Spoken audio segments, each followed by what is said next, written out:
Kaunti ya Kisii ni ati Akuru kuma gicigo kia umbunge kia bobasi guku ni kaunti ya Kisii makigunĩkĩte na indo ta miringiti kuma kuri gikundi gitari gia githirikari kia Ahadi Kenya. Kuringana mũrũgamĩrĩri munene wa gikundi giki ni Stanley Kamau ni agithiĩte na mbere na gũkũmithia na gũkĩrĩra ciĩko cia kũhahamwo oro ũndũ ũmwe na kũnyamario, kũragwo oro ũndũ ũmwe na gũthũtokanio kwa akũrũ aya, akiuga ati ni kana agithingata na makiria mũingĩ gũkorwo ũkĩmahĩmbĩria na kũmateithagĩrĩria kuona ati nĩo kĩhumo kia rũciaro rũrũ rũkĩrĩ ho.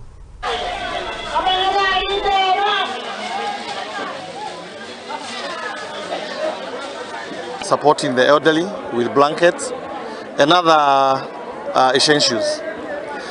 I've been very concerned about the cases of elderly, particularly in this particular region, being blooded as witches.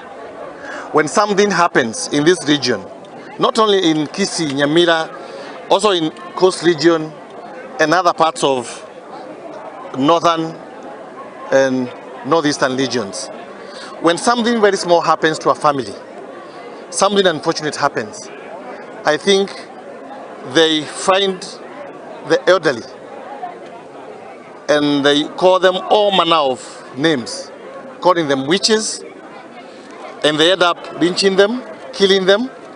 And I think it's very pathetic, it's very ungodly. I don't know which term to use, but I think it's backwardness of the highest order for anybody to point a finger at an elderly person who is over 80 years, 90 years old and call them a witch because something unfortunate has happened to their families.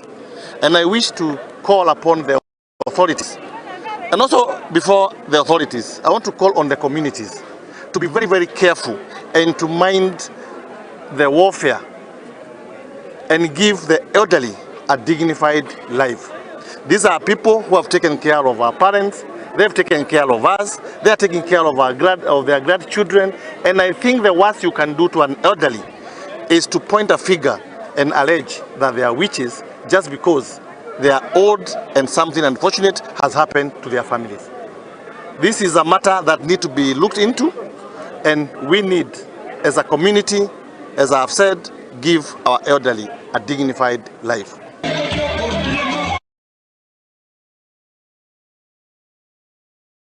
Report again.